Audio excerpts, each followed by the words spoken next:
Hey everybody, welcome to Tuesday. Not sure if there's going to be another video today. This is sort of one I'm recording just in case, because this is a busy week for me, so I wanted to make sure content went up no matter what. As usual, with my reviews of this sort, I do kind of an overall thing with no spoilers, and then I go, spoilers, spoilers, spoilers, do not watch after this point, so people can stop and not have something spoiled. If you like these sorts of reviews, help support this channel. Become a monthly patron, patreon.com/LeannaK. These don't tend to do well, but again, it's filler content. Not that I don't stand by the content, just I can't make it as timely as usual because recording in advance. So, Wandavision. I am still trying to figure out what I think of the series overall. There are very clear strengths and very obvious weaknesses, and I cannot figure out yet whether I think the series is beyond the sum of its parts. Obvious highlights. The acting of the principals. Elizabeth Olsen is excellent as Wanda Maximoff. The whole series required her to have 100% buy-in, because parts of it were inherently absurd, deliberately dated scenes and dialogue, and, you know, going back to the 1950s stuff. And she really sold it. But then when she had to open up, she really did, which is why some of the odd reactions in places, I don't believe that was a failure of her acting. I believe that was either a failure of directing or a clue to something that has not yet been revealed. Paul Bettany, really good as the Vision for what he had to do. I didn't think there was enough Vision in Wandavision. Now, this is why I'm struggling with whether I like the show as a whole. Because if we are to believe that WandaVision is the story of Wanda Maximoff's journey of self-discovery, works fine for the most part. Found the ending a bit pat, but other than that, if it is, as the title suggests, the story of Wanda and Vision, Vision gets really short shrift in places. And it comes down to the pacing. I'll talk more about pacing in a bit, but Paul Bettany, excellent. As a comedic actor, as well as an unknowable, somewhat inhuman synthezoid. He did a really, really good job. Catherine Hahn, of course, steals the show. She has the heaviest lift in terms of execution in scenes. Elizabeth Olsen has the heaviest lift in terms of execution, in terms of carrying the whole series. But Catherine Hahn is saddled with some very deliberately dated, like 1950s sitcom jokes, 1970s sitcom jokes. And she does it with such a literal nudge and a wink, like that's become the meme, that she sells them. She makes them work. Again, she just buys in to the point that she's a scene stealer. She's very good at, I think she's just a very good actress in general. And I think perhaps she hasn't gotten some of the overall acclaim she's deserved because her and Kristen Wiig are probably up for a lot of the same roles. So hopefully we'll see more of Catherine Hahn in Marvel properties overall. I also enjoyed the way they brought back some supporting characters from other shows. I love Darcy from Thor. I love me the Meow Meow. So it was cool to have her back. Jimmy Woo, that's his name from was it Ant-Man? I like his character too, and he had a really good role. Like, these were roles that could have been filled by anyone. So they brought back they brought back characters, and then the way they included Maria Rambeau's daughter, Monica, in this show. I thought a lot of setup. And this is where I get into the parts that I thought either didn't quite work or I thought were flat out disappointing. The pacing. I actually rewatched the first 4 episodes to make sure I was not misremembering the pacing. I wanted to see if it holds up better on a binge than agonizingly watching week to week. The first 3 episodes still could have been very, very easily cut in half and nothing would have been lost. They do a joke 5 times instead of 3. They make the point and then go so far beyond it, and I was withholding judgment as it went on to see if particular things were incredibly significant. In episode 2, yes. In episode 1, not a whole lot. They could have cut a lot. I realized that these WandaVision episodes are like a half hour, and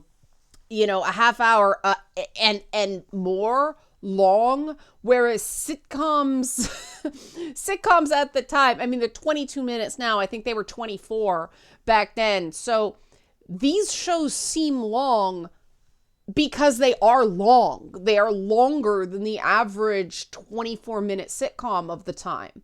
I wish they'd kind of tightened it up. And I mean, I guess they couldn't save much more budget because they've got to build all those sets and they've got to make all those costumes. And I figured that that's why they kind of lingered too long with the 1950s stuff and the 1970s stuff, because if they were going to pay for it, they were going to get their money's worth out of it. The other thing I thought was cool early on, but rapidly became exhausting, was the Easter egg a-go-go. There were so many of them that I found myself looking for Easter eggs instead of just watching and enjoying the show. And I'll save you guys a little bit of work. A lot of the things that the internet claimed were Easter eggs never really panned out to be clues with very much. People were a little too, I don't know if people are just trained to think everything is a clue, but to me that took away from the experience of just watching it and enjoying it. The plot isn't nearly as complex as it seemed that it might be in the early episodes. That's not a bad thing. That's where I actually thought the hype behind the show marred some of the appreciation of the show. And for people, I told a few people while it was going on, wait, binge it. It's a better experience. And yes, it is a better experience, but the early episodes do outweigh their welcome.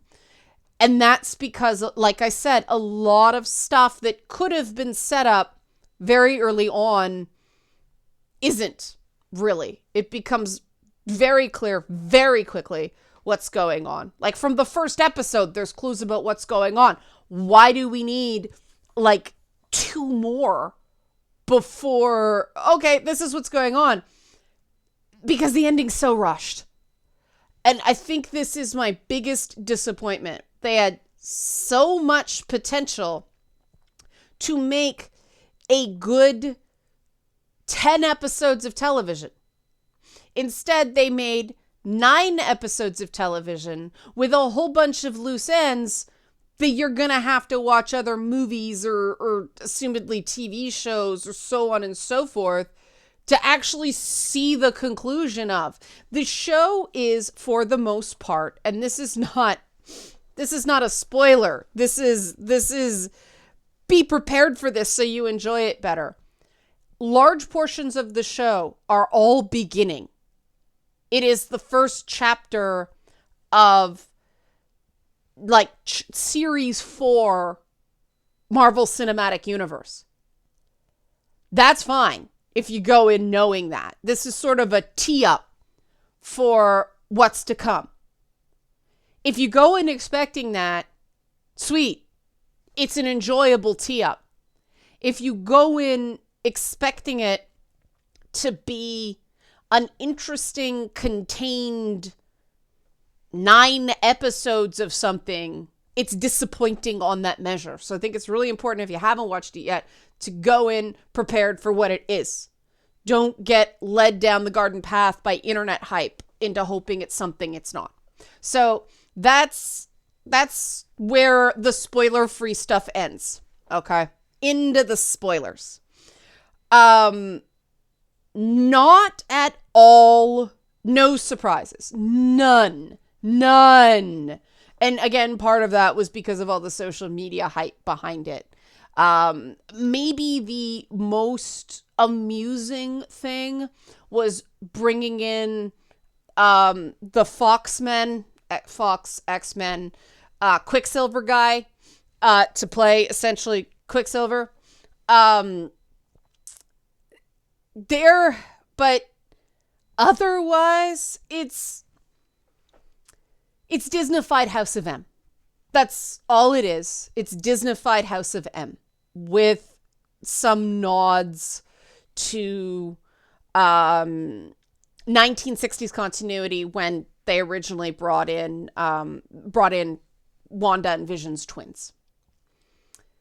Kind of ended dark, but again, I don't think that's a completely told story. The ending of it is an indication that story ain't done. But I was expecting some kind of twist, something that wasn't easily predictable if you had any passing awareness of Marvel Comics and who the various characters were. But there was nothing there. It was all straight up House of M with a little dab of here and a little dab of there. And I thought ultimately, in terms of characters, again, if it's all just set up, fine. If this is,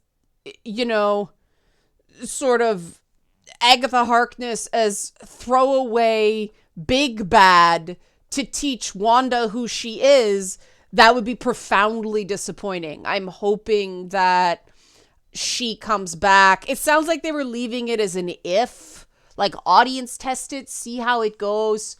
But I really think that Elizabeth Olsen and Catherine Hahn had a better handle on their characters than the writers did. And that's a huge testament to them as actors, especially Elizabeth Olsen, who had to shake off having to work for Joss Whedon and all the gaslighting and abuse that goes on with him. I want to see more of those characters because I want to see more of those actresses. I think they were very, very good in those parts. And again, that's why I wanted less on the front end, more on the back end. And I was kind of disappointed that the whole format of television shows just kind of fell away eventually, and it became a highly Disneyfied ending. And I was trying to go, is this Disney just flexing? Like, okay, you start you start with essentially the beginning of television, and go up to present day and like, look on Disney Plus, this is what TV is now. I suspect that probably is what this was an exercise in. If so, a little humility would be serviceable, Disney. Like, storytelling hasn't gotten better. Computers have gotten better. So I was expecting some sort of meaning out of that format that never happened. Because Vision is a synthezoid.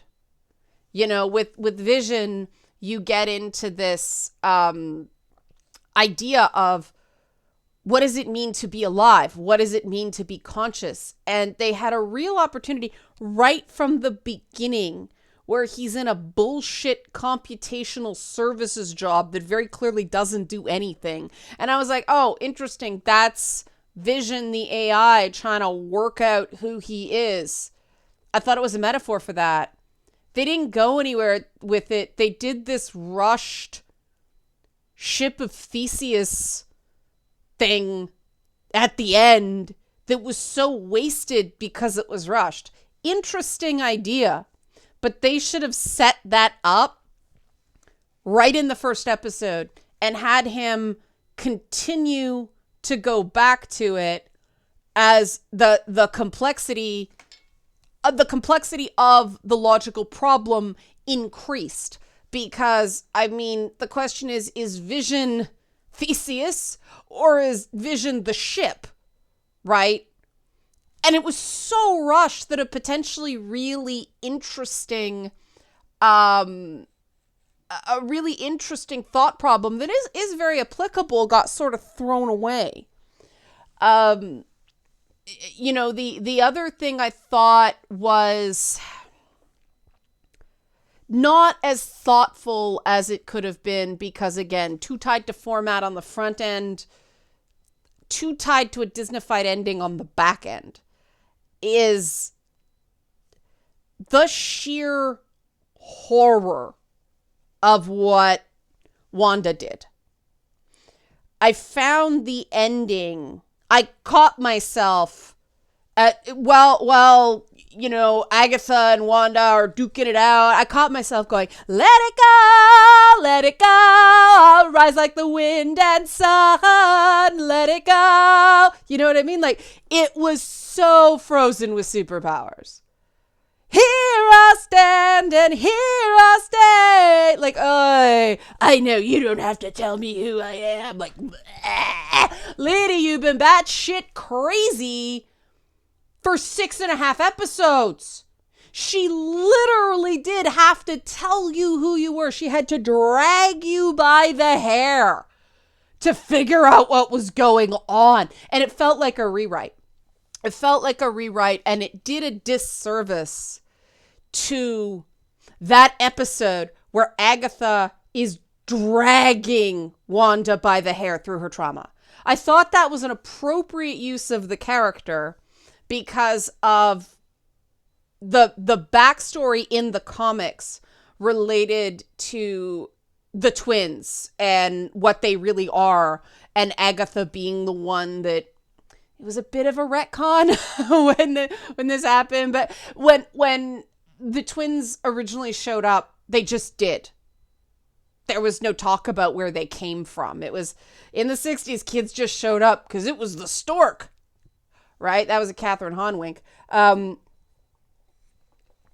things matured, they tacked on a thing about them being aspects of Mephisto, and in, what is it, the Young Avengers with Iron Lad, who eventually becomes Kang the Conqueror, and so on and so forth. They could still very well go that way. That's still open. But I liked the dynamic of using Agatha Harkness as a crone, and therefore associated with wisdom, to just drag Wanda out of her bullshit. And obviously it's not, you know, it's not properly conducted prolonged exposure therapy. But also, when somebody has magic that can destroy the world, they don't have time for that, right? They're running out of episodes. They should have either had a 10th episode. There's probably limited budget. They should have got to that sooner. Stop farting around with set pieces and got to that, because that was really good. There isn't enough of that well done, own your shit storytelling. And that idea of Agatha's big I am statement of, I take power from the unworthy. At that point, I'm like, I'm on Team Agatha. Yeah, she's right. Scarlet Witch Wanda is not worthy of this power. Instead of thoughtfully applying it, she's taken over the minds of 3,000 people. In the first couple episodes, they say the population of Westview is 3,000 people. 3,000 people. And infected them with her pain and sadness and depression. And the first couple times she's told she's done this, she still lets it go. Like, maintain the construct, right? Like, you can have the physical area, but why take over so many people? That's diabolical. And I was really hoping they'd spend more time on not only how awful that was, but creating a couple of children that for all intents and purposes are real. You know, they feel pain. They have a consciousness, you know, within they are created. They are beings with agency and boundaries and all that stuff. And she was just created as an avoidance technique. I'm not saying that's bad writing. I'm saying that's great writing. If you acknowledge what that is.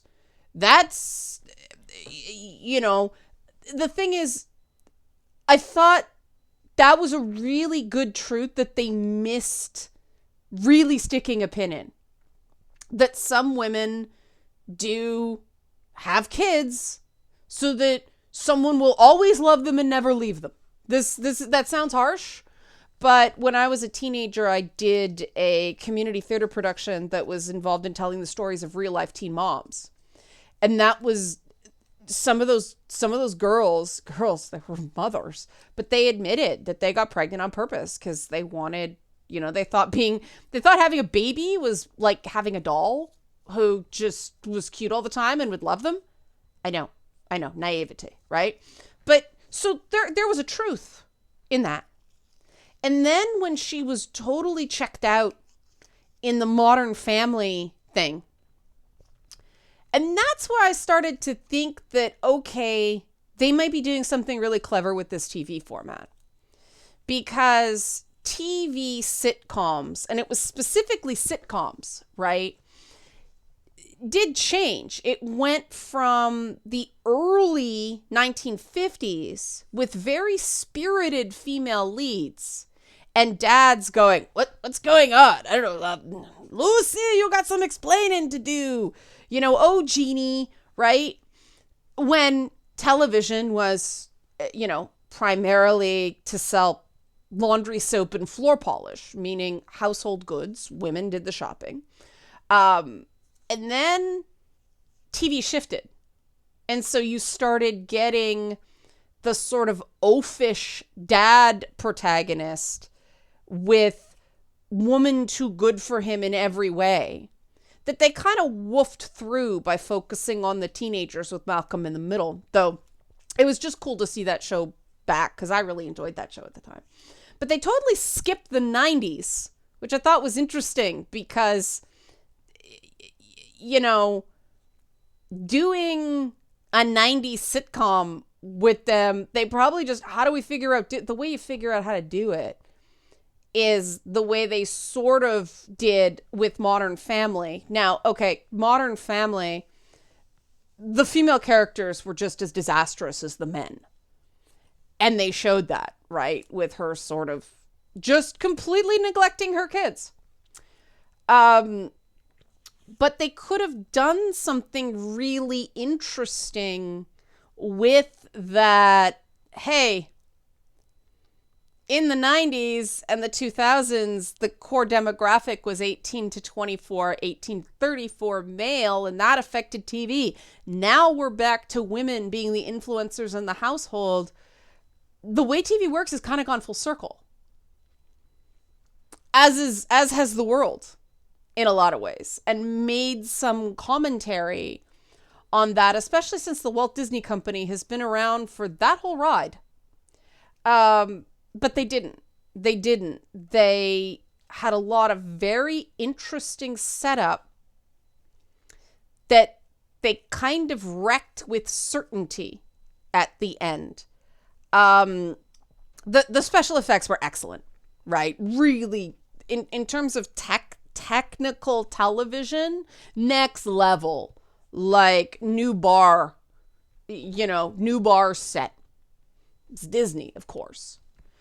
In terms of the writing, though, I did not buy Wanda's "I don't need you to tell me who I am" thing, because she actually doesn't know. And if they had to end it quickly, I would have been okay with Wanda running. Like, she's overwhelmed. The reality of everything she's done has crashed down on her. Everybody's given the stink eye because she mind controlled them and didn't know for a while. How do you mind control people when you're not in control of your own mind? That is fucking terrifying. Straight out of the comics. Yeah, House of M, but sorry, not House of M. The thing that follows House of M. I always forget the name of the thing that spun out of House of M. But the idea that she's just identity, achievement unlocked, identity. I didn't buy it. It was too quick. It was too pat. And my suspicion about the ending is that she wasn't saying goodbye to her children. She was saying so long for now, because she didn't seem that sad. Vision, I don't expect to have big outward demonstrative emotions. He's a synthezoid. But her, even if she knew they weren't real, it's still hard because they're real to her. And so that emotional detachment makes me think it was being away for a while and the kids will come back. The ending being an Evil Dead Easter egg mixed with a Boys for Pele Tori Amos album cover didn't quite work for me, even though I love Sam Raimi. That was an example of they overdid the Easter eggs. Some of it was cute. Some of it was just all of a sudden you're doing Easter eggs to the director, like Cabin in the Woods. Woo! If you haven't seen Evil Dead the musical, I recommend finding it somewhere, or at least listening to the soundtrack. That the number of Easter eggs put in a lot of elements of complication to an already complicated show. And I think ultimately because they were overdone, if they'd pulled them back even by 10, 20%, I would have preferred it. Now, some people are going to love the Easter eggs, and that's fine. This is my opinion, so it doesn't invalidate your opinions. I had to sort of explain what was going on to my husband, who reads Marvel comics and watched the movies, but I guess he only half paid attention to Doctor Strange, and it's been a while, so her walking around doing mundane things while she's casting a spell inside, he'd forgotten all about that. So it kind of fell flat. And the I know who I am, oh shit, she's evil, I thought that did a disservice to the nuance that I liked before that. Because what I liked about, and ultimately what I thought is the success of WandaVision, albeit imperfect, is they actually managed to create a character where is she a villain? Is she a victim? Yeah, she's both. She's not one thing. And the Disney-fied must here I'll stand and here I'll stay, ending, I thought did a disservice to that. Yeah, they had to set up, you're the Scarlet Witch. I liked that part. Finally naming her after Joss Whedon wouldn't. I liked that part. I liked how they worked it in. I liked the setup. The forced girl power stuff was the worst part because it didn't need it.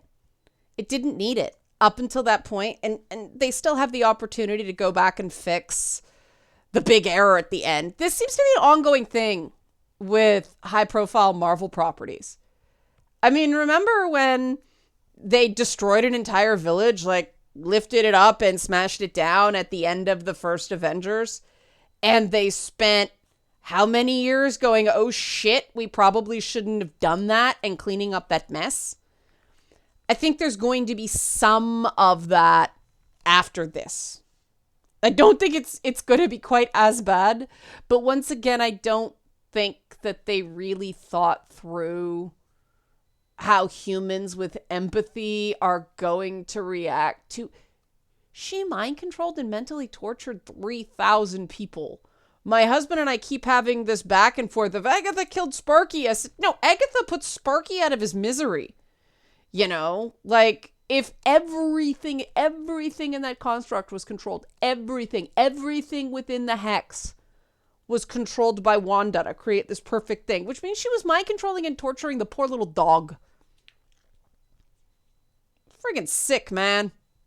Sparky got off easy. I mean, people are, I'm in so much pain. Help me. Make her stop. You know, like, Agatha did Sparky a solid, man. I mean, if dog wasn't real, it doesn't matter.